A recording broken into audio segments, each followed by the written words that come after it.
It's not just the U.S. stock market that's been setting some records. Gold and silver coins have been too. They've been selling like hotcakes from the U.S. Mint. In January, they set records, multi-year records. Commodities guru Jim Rogers is here to help us understand that. He's also author of the new book, Street Smarts.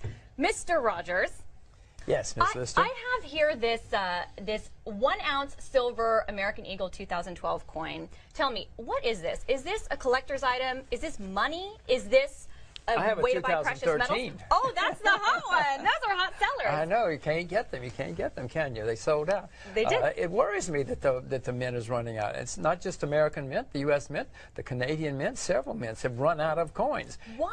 Why are they selling like hotcakes? Why is everyone clamoring to get their hands on them? I mean, I'm not the only person who's worried about the future of the world. No, lots of people are. It worries me a bit, though, that it's so hot right now. I don't like to buy things that are so hot. Do you think too many people are now speculating on precious metals, on silver coins? I do know that lots of people are. I know that the commodities numbers that the government publishes every week, they show lots of people have rushed into gold and silver here in the last several weeks, so it worries me. I'm not buying right now other than souvenirs for, my friends. But no, I wouldn't rush in right now. What about gold? You've said gold is in a correction. We've seen it come down, 12% since its highs in September of 2011 when it was at 1,900. Where do you think it goes in 2013? I'm not smart enough to know that. You should watch Yahoo Finance, for goodness sakes. You're competing with all the other financial networks. I don't know. Well, do you think the correction continues for a while? Yes, I do. If gold has been up 12 years in a row, which is extremely unusual for anything, lots of speculators are rushing into gold right now. No, I'm not rushing in to buy gold at the moment, but I'm certainly not selling. And if it goes down, I'll buy more. Okay, so what about the U.S. dollar while we're on commodities, or currencies, excuse me, because I know in the past you've said the U.S. dollar will be a disaster, but you buy it because you have to think about what everybody else is doing. Own it now. For exactly that reason. Yeah. Because there's going to be a lot more turmoil in the currency markets. Look at the Japanese yen. The Japanese yen is collapsing here in the last 2 months. So there's going to be more turmoil like that. People will flee. They don't know where to go, so they'll go to the U.S. dollar. It's the wrong place to go, but they think it's a safe haven, so they'll go. So I've gone there too. Yeah. Can I defend it? No, I cannot defend it, except for the fact that that's what other people are doing. So for the foreseeable future, is dollar still king? No, there's not a sound currency anymore. There are sounder currencies, the Canadian dollar, the Australian dollar. There's some currencies, the Singapore dollar, the Chinese renminbi. There's some currencies that are less unsound, but there's no such thing as a sound currency anymore. Hang on to your silver. Okay, I will. So then, I guess including precious metals and currencies, if you could only hold one today, what would it be? Oh, agriculture. I would rather own agriculture than anything. Or maybe than any currency? Maybe. Oh well, Russian rubles. Or is it renminbi? Russian rubles. I'm interested in right now. Russian Singapore.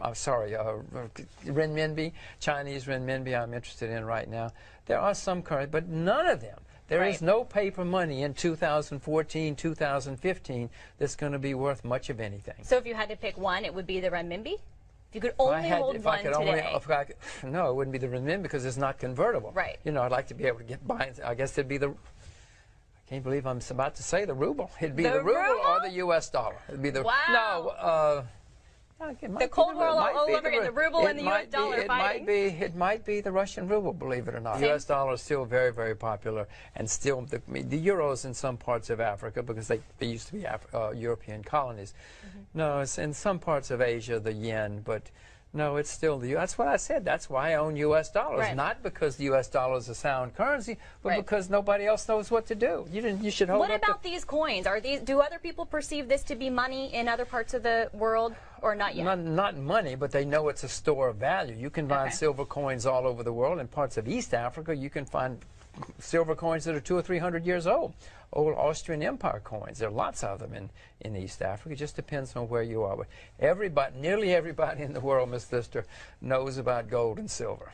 Don't sell your gold and don't sell your silver. Okay, but be careful of the speculators at the current moment, I guess.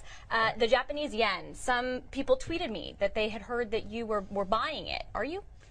Well, I did own the yen a year or two ago, or even several months ago. But then when Mr. Abe said he was going to print as much as he could, I believe it or not, sold my yen. Okay. But I'm thinking about buying it again because right now, Everybody is bearish on the Japanese yen. It's astonishing how many bears there are on the Japanese yen. Why the ruble when Russia has so many problems that every day in the media we hear about Putin clamping down, and we know the history of confiscation of wealth there? But Miss Lister, you're supposed to buy low and sell high. Tell your producers. Didn't their parents teach them? You buy low and you sell high. Yes, Russia has massive problems. I've been bearish on Russia for 46 years. I know all the problems. That's why Russia's so cheap. But if I'm right, there's great change taking place in Russia, and whenever you can find a cheap place or cheap anything where there's massive positive change taking place, you should buy all you can. Okay, but if you buy low and it gets taken from you before you can sell high, then what Yes, happens? but Lauren, that's why I've been bearish for 46 years. Actually, if I'd been smart enough, I would have been bearish since 1917. I wasn't born in 1917. Russia's been a disaster since 1917. But all of that is changing now.